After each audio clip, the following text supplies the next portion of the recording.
So, you are looking to apply for the FANTIC grant. To do so, you must complete the domicile requirements. All right, so first we must go to NOVA's webpage, nvcc.edu, and to go to NOVA Workforce's webpage, go to IMA, click here, Continuing Education Student. Now, if you have not already done so, you will need to make an account with NOVA Workforce. So click on Create New Account. And if you have been a NOVA student before, you must put in your SISID number if you know it. All right, you would complete all of this and continue to hit continue until this has been completed. This usually takes about 5 or 10 minutes.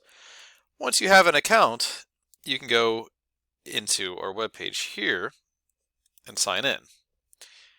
All right, now we will find the class. I will click on all classes, and here are the fast forward classes which are eligible for FANTIC. All right, I will find the class I'm interested in. We'll just say, for example, it is this one, Pharmacy Technician Certification. I will click on it and add it to the cart. Once I add it to the cart, I then will be asked several questions about my domicile. Perhaps how long have I lived in Virginia? Do I have a Virginia license or other ID? Those kinds of questions. Be sure to read all of this very carefully and sign where you can.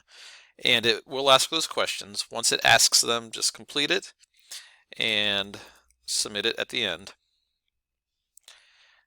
All right. If you have been approved for domicile, then when you view the cart, the price should be 1/3 of what it was. This class was $19.50, now it's $6.50. All right, and once you're finished, you can clear out the cart and you can contact NOVA Workforce Answers at nvcc.edu or contact the person who directed you to do all of this.